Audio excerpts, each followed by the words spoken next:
Emily and her brother Jake parked their old sedan at the edge of Ravenwood Forest, the crickets' incessant chirping filling the night. They weren't ghost hunters or thrill seekers, just two siblings chasing a story. The rumors about the abandoned Ravenwood Manor were too bizarre to ignore.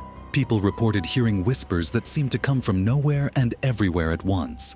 "This place looks like it belongs in a horror movie," Jake muttered, tightening his jacket against the biting cold. "That's the point," Emily replied, holding up her voice recorder. "We're here to separate fact from fiction." The manor loomed ahead, its rotting wood and shattered windows giving the impression it was watching them. They pushed open the creaking door, the stale air inside thick with mildew and something else. Something metallic. "Smells like blood," Jake said, wrinkling his nose. Emily shone her flashlight around the grand foyer. "Let's get this over with." The first hour was uneventful. Dusty rooms, broken furniture, and peeling wallpaper. Not exactly front-page material. Jake busied himself setting up cameras while Emily examined the crumbling walls for anything noteworthy. And then, they heard it. A faint whisper, almost like wind, but the words were unmistakable.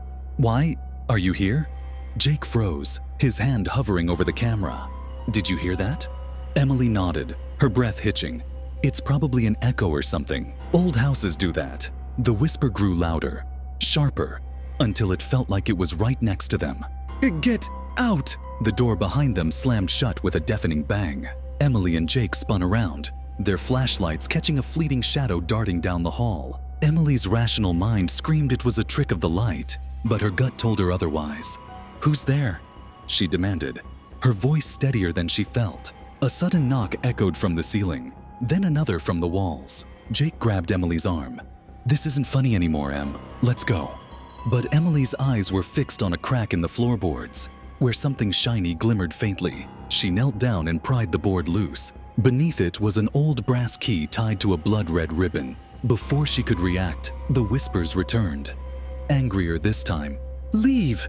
The key suddenly grew hot in her hand, burning her skin. She dropped it with a yelp, the sound of it hitting the floor reverberating unnaturally, like a scream. Jake yanked her up.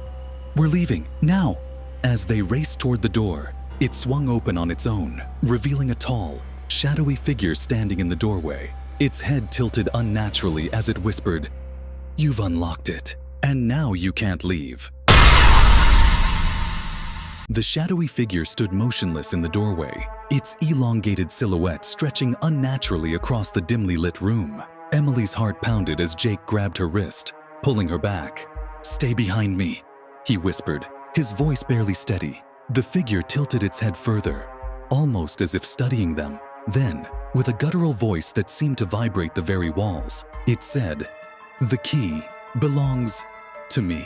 Emily's gaze darted to the brass key on the floor. It hadn't cooled. The ribbon attached to it seemed to ripple, as though caught in an invisible current. Jake tightened his grip on her arm. "Don't even think about it, Em. We're getting out of here." But the door behind the figure slammed shut with a thunderous bang, and the whispers returned. This time overlapping in chaotic, unintelligible bursts. "What do you want?" Emily shouted, her voice cracking. The figure stepped forward, its movement slow but deliberate. As it moved, the shadows in the room seemed to shift with it, like tendrils crawling toward the siblings. Jake, breathing heavily, fumbled in his pocket and pulled out a pocket knife. "Stay back!" he yelled, his voice shaking. The figure stopped abruptly. For a moment, silence enveloped the room, and then it smiled. Its grin was impossibly wide, revealing rows of jagged teeth that glinted like broken glass in the faint flashlight beam. The whispers grew louder, forming a single coherent phrase. "Your blood will pay the debt." Emily grabbed Jake's arm, her survival instincts finally kicking in. "Run!" she screamed. They bolted for the staircase, the only visible path away from the figure. Their footsteps echoed loudly as they climbed, the decaying wood groaning under their weight. Behind them, the whispers turned into a deafening roar. Reaching the second floor, they slammed a door shut and barricaded it with a nearby dresser. Jake leaned against the wall, gasping for breath. "This was a mistake," he panted. Emily nodded, clutching her flashlight. "What was that thing? It—" Her sentence trailed off as her eyes landed on the room around them. The walls were covered in strange symbols, scratched into the plaster with what looked like claws. In the center of the room stood a pedestal, and on it, another key, identical to the one they'd found downstairs. "This doesn't make sense," Emily muttered, stepping closer. Jake grabbed her arm.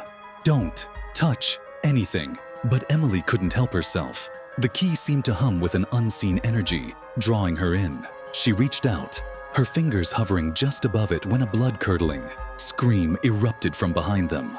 The dresser blocking the door flew across the room as if tossed by an invisible force. The shadowy figure stepped in, its jagged teeth glinting as it rasped. "You cannot escape the debt." Emily grabbed the key and held it up like a shield. The figure froze, its grin faltering. For the first time, it seemed afraid. Jake seized the moment, pulling Emily toward a broken window. "Jump!" he shouted. Without thinking, they leapt into the cold night air, crashing onto the overgrown grass below. Pain shot through Emily's leg, but adrenaline kept her moving as they scrambled toward the car. The whispers followed them, growing fainter with each step. Once inside, Jake slammed the car into reverse, tires screeching as they sped away from the manor. As the house disappeared into the distance, Emily opened her hand to look at the second key. The ribbon attached to it was now black, and faint words were etched into the brass. "On debt transfers." Emily looked at Jake, her voice barely a whisper. "What did we just take?" Jake didn't answer. He was staring into the rearview mirror, where the shadowy figure stood in the middle of the road, its grin stretching wider as the car disappeared into the night. Debt transfers. But to who? The road stretched ahead like a black void, illuminated only by the car's flickering headlights. Emily clutched the key in her trembling hands, the etched words "debt transfers" burning into her mind. Jake's knuckles whitened as he gripped the steering wheel, his eyes darting nervously between the road and the rearview mirror. "Emily," he said, his voice tight. "Did you see it?" "The thing." It just stood there, like it knew something we don't. Emily nodded, her voice barely audible. "I don't think we escaped it." A low hum filled the car. At first, Emily thought it was the engine, but then it grew louder, vibrating through the air. Jake cursed under his breath. "The radio's off. What is that sound?" Emily's hand tightened around the key. The hum seemed to emanate from it, pulsating with a rhythm that matched her racing heartbeat. Suddenly, the car jerked violently. Jake slammed on the brakes, sending the car skidding to a stop. "What the hell?" Jake shouted, stepping out to inspect the damage. The road was empty, but when he turned back to the car, his face went pale. The windshield was covered in handprints, hundreds of them, smearing down as though countless people had pressed their hands against the glass in desperation. "Jake!" Emily screamed, pointing to the trees lining the road. Figures were emerging, their forms shadowy and indistinct. They moved unnaturally, jerking forward in fits and starts. Their eyes glowed faintly, like embers in the dark. Jake jumped back into the car and slammed the door. "Hold on!" he yelled, flooring the accelerator. The car roared to life, but the figures didn't disappear. Instead, they began running alongside, their movements impossibly fast. "Jake, they're catching up!" Emily cried, twisting around to look. One of the figures lunged at the car, slamming its hands against the passenger window. Its face was an empty void, but its touch left frost-like patterns spreading across the glass. "What do they want?" Jake shouted, swerving to shake the figures off. Emily stared at the key in her hands. The ribbon attached to it was now unraveling, each thread dissolving into black smoke. "It's this," she whispered. "They're after the key." "Then get rid of it," Jake yelled. Emily hesitated. Every instinct told her to throw it out the window, but something deeper, something she couldn't explain, kept. Her fingers locked around it. "They said the debt transfers," she muttered. "If we get rid of it, who does it go to?" Jake's face hardened. "I don't care. If it saves us, do it." Emily rolled down the window and held the key out. The figures immediately surged closer, their outstretched hands clawing at the air. But as she was about to release it, the car suddenly stopped. Not slowed. Stopped. The engine sputtered and died, leaving them in deafening silence. The figures circled the car now, their glowing eyes fixed on the siblings. One stepped forward, a towering presence with a face that seemed to shift and blur, never settling on one form. It raised a hand and pointed at Emily. "The debt is yours to bear," it intoned. its voice resonating like a chorus of the damned. Emily's grip on the key faltered. What debt? We didn't do anything. The figure tilted its head. The key chose you. And the key always chooses those who owe. Jake slammed his fist against the steering wheel. This is insane. How do we stop this? The figure didn't answer. Instead, it reached out and touched the hood of the car. Instantly, the vehicle began to rust and decay, the metal crumbling like dried leaves. Emily! Jake shouted, grabbing her arm. Run! They bolted from the car, the figures closing in around them. The key in Emily's hand grew hotter, the etched words glowing faintly in the dark. Ahead, a faint light appeared. A lone gas station in the middle of nowhere. Head for the light, Jake yelled, pulling her along. They burst through the gas station's door, collapsing onto the cold tile floor. The fluorescent lights flickered overhead, and the faint sound of a radio crackled in the distance. Jake turned to Emily. Are we safe? She didn't answer. Her eyes were fixed on the key, now glowing brightly. On the counter beside them was an old cash register, and next to it, a third key, identical to the one she held. The cashier, an older man with sunken eyes, smiled faintly. Looks like you found your way here, he said, his voice raspy. Emily's blood ran cold. Who are you? The man chuckled. Let's just say I've been in your shoes before. He held up his hand, revealing a faded scar shaped like the key's ribbon.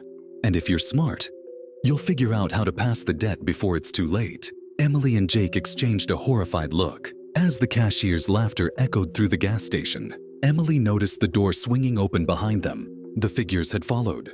Welcome to the game, the cashier said, grinning. Better make your next move count. Once you're chosen, there's no running from the game.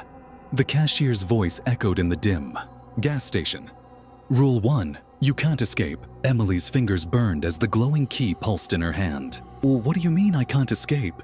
The figures outside the door pressed closer, their outlines shifting like smoke. Rule 2, the cashier continued, ignoring her panic.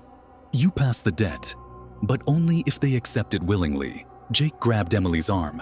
Emily, we're leaving, now! Suddenly, the lights exploded, plunging everything into darkness. The key's glow was the only light, casting eerie shadows on the walls. Emily turned, her voice trembling. Where are they?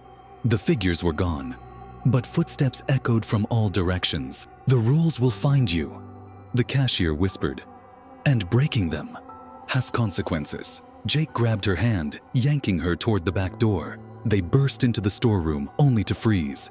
The floor beneath them rippled, like sand shifting. Emily gasped as hands shot up, clawing, grabbing at her ankles. Jake!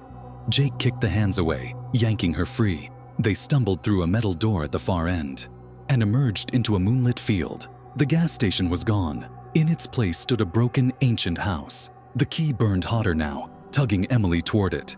What is this place? Jake whispered. Emily's eyes were locked on the house. The next part of the game. From the darkness, a voice drifted through the air, low and chilling. Welcome home. The front door of the house creaked open by itself, and from inside came a soft, familiar whisper. Emily, is that you?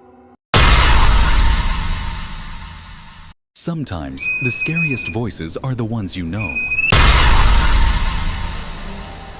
Emily froze at the sound of the whisper.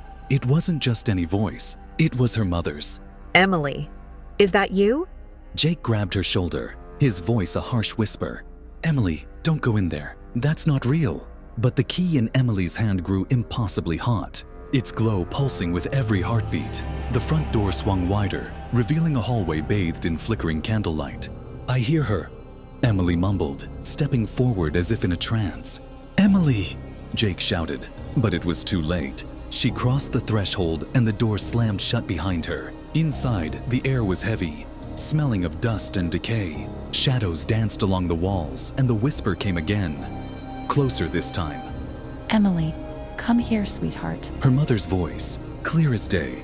Tears filled Emily's eyes. Mom. She moved further down the hallway, her footsteps echoing unnaturally loud. At the end of the hall stood a doorway. Through it, she could see a living room. Her old living room, just as it had been when she was a child. The same floral couch, the same broken lamp, and sitting in the armchair was her mother. But something was wrong. Her mother's head twitched at an unnatural angle, and her smile was too wide, too forced. Her eyes were empty, pitch black. "Come give me a hug, Emily," the figure whispered. Emily's breath caught in her throat, every instinct screaming, "Run!" But her feet wouldn't move. "Emily!" Jake's voice echoed faintly from outside. The figure in the chair jerked forward suddenly, crawling toward her on all fours. Its movements were sharp, inhuman. "Come here!" Emily screamed and stumbled backward, clutching the glowing key. The light from it flared brighter, blindingly so.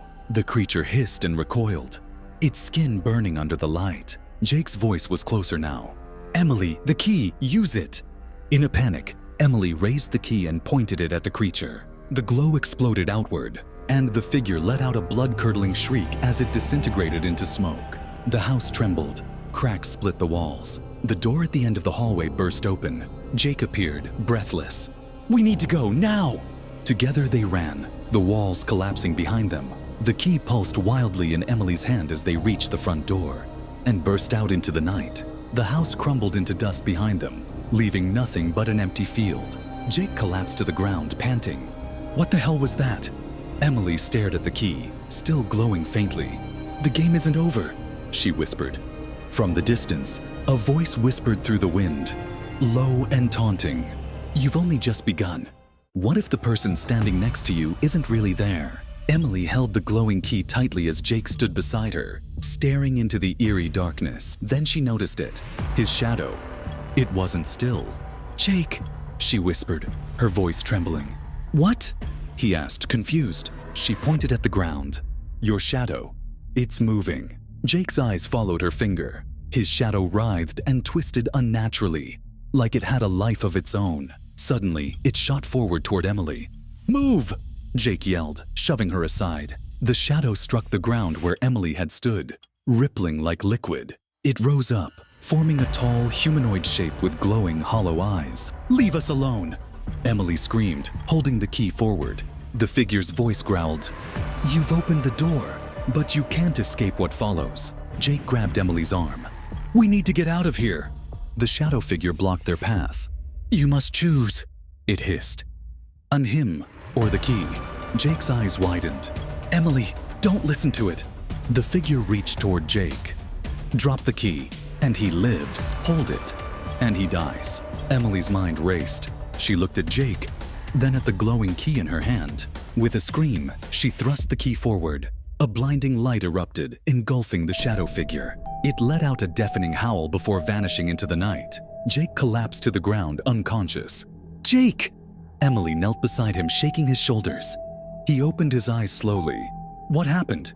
he muttered. Before she could respond, the key vibrated, its glow intensifying. From the shadows, a chilling voice whispered, "You've passed this test, but the next will demand more." Emily shivered, staring into the dark. "We're not done yet. We should keep going. We don't have a choice." Emily and Jake encounter a mysterious map engraved on the key, but it leads to a place neither of them wants to go. The cemetery where Emily's mother is buried. The key emitted a faint hum as Emily and Jake stood outside. The weathered gates of the cemetery, the map etched into its glow, had led them here, to a place Emily recognized all too well. This is where my grandmother's grave is," she whispered, her voice trembling. Jake frowned. "Why would the key bring us here?" The gates creaked open on their own. A chilling wind swept past them, carrying the faint scent of decay. Emily hesitated. "We shouldn't go in." "We have to," Jake insisted.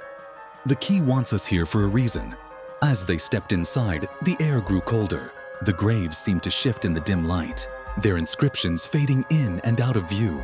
"Emily," Jake said, pointing to one grave. "Look at that." She turned and froze. Her grandmother's grave had changed. The name on the headstone was no longer her grandmother's. It was hers. Emily Harper. Born 1997. Died tonight.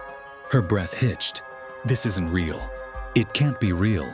The ground beneath the grave began to crack, and a hand shot out, clawing at the earth. Emily screamed as the dirt shifted, revealing a figure that looked exactly like her, except its eyes were hollow and lifeless. "Emily," the doppelganger rasped, its voice distorted. "You shouldn't have taken the key." Jake grabbed her arm. We need to leave, now! The doppelganger lunged, but Emily held up the key. It pulsed with a blinding light, forcing the creature back. What do you want from me? Emily shouted. The figure hissed. You hold the key, but you don't know the cost. Return it, or your soul is next. The ground trembled, and the figure dissolved into shadows, retreating into the grave. The headstone returned to its original state, but Emily's hands were shaking. Jake looked at her, his face pale. What does it mean by the cost? Emily tightened her grip on the key. I don't know, but I think it's only just begun. The key leads Emily and Jake to a hidden crypt beneath the cemetery, where they uncover a horrifying truth about its origins and the price they must pay to survive. The deeper they go, the darker the truth becomes. The cemetery was silent, except for the soft crunch of leaves beneath Emily and Jake's feet. The key's glow intensified, illuminating a path that led them to a cracked mausoleum at the edge of the grounds. Are we really doing this? Jake asked, his voice barely above a whisper. Emily nodded, clutching the key. We don't have a choice. It's leading us here for a reason. The heavy door groaned as they pushed it open, revealing a narrow staircase spiraling downward. The air inside was suffocating, thick with the scent of damp stone and decay. As they descended, strange carvings covered the walls, symbols neither of them recognized, pulsating faintly with an unnatural light. What is this place? Jake murmured. At the bottom, they entered a cavernous chamber. At the center stood an ancient altar, and above it, a figure carved into the stone wall. It was the same creature Emily had seen in the graveyard. Her doppelganger. Emily's breath hitched. It's me. Jake stepped closer to the altar and froze. Emily, look. Laid out on the stone slab was an old journal, its leather cover cracked and worn. The name on the front made Emily's heart stop. Lillian Harper. That's my grandmother's name, she whispered. She opened the journal, her hands trembling. The pages were filled with frantic writings about the key. Words like guardian, curse, and sacrifice leapt off the page. It says the key chooses its holder, Emily read aloud, and binds them to protect something or someone. Jake pointed to the last entry. The ink smeared as though it had been written in haste. Beware the doppelganger. It is the manifestation of your deepest fears. If it catches you, your soul is lost forever. The room suddenly grew colder. A low growl echoed around them. Jake spun around. We're not alone. From the shadows, the doppelganger emerged, its hollow eyes fixated on Emily.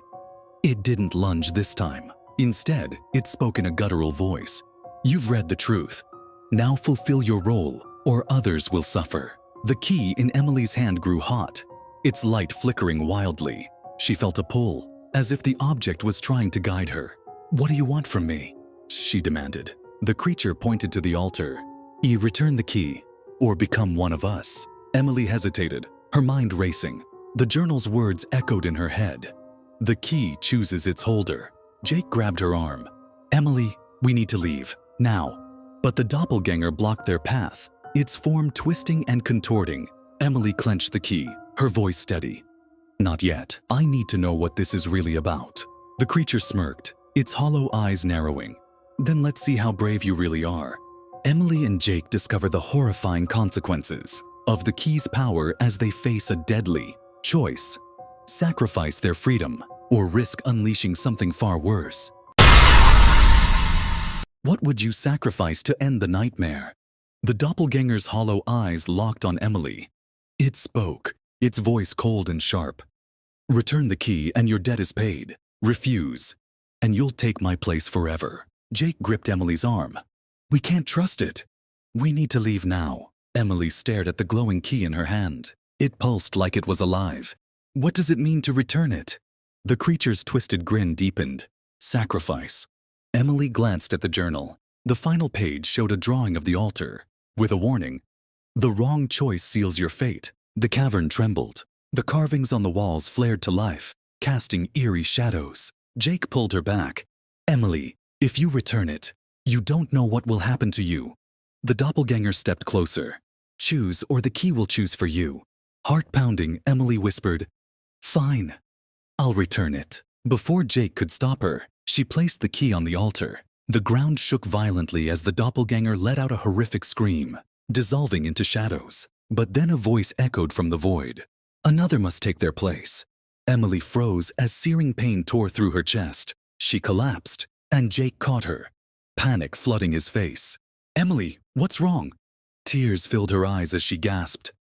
"I think I'm the new guardian." The price of Emily's choice begins to reveal itself, but Jake uncovers a devastating secret that changes everything. What would you do to save someone you love, no matter the cost? Emily clutched her chest as the glowing carvings on the altar began to etch themselves into her skin. Her breaths came in sharp gasps. Jake, it's binding me." Jake frantically searched the journal, flipping through its pages. "There has to be a way to break this." The cavern seemed alive, shadows twisting and whispering incomprehensible words. The altar emitted a low hum, growing louder with every passing second. Then Jake's eyes landed on a line he hadn't noticed before. "The bond can transfer, but love alone determines the exchange." He looked up at Emily, his heart sinking. "I can take your place." "What?" Emily shook her head, tears streaming down her face. "No, Jake, I won't let you do that." Jake stepped closer, gripping her shoulders. "Emily, I can't let you be trapped here forever. We've been through too much. Let me do this." The doppelganger's voice echoed from the shadows, darker and more sinister than ever. "A noble offer, but once the transfer begins, there's no turning back." The ground trembled as the altar began to glow brighter, signaling the time for the choice was running out. Emily cried out as the pain intensified. "Jake, don't! There has to be another way." Jake stared into her eyes, determination etched on his face. "If there is, I'll find it, but not while you're suffering." He placed his hand on the altar, and a shockwave of energy erupted through the cavern. Emily screamed as the carvings on her skin began to fade and reappear on Jake's body. His expression twisted in agony, but he didn't pull away. The doppelganger's voice returned, softer now. "The bond has been transferred. The debt is paid, for now." As the light dimmed, Jake collapsed, unconscious. The cavern fell silent. Emily knelt beside him, shaking him desperately. "Jake, wake up!"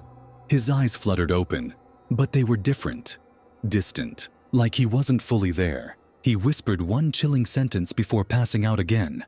"It's not over."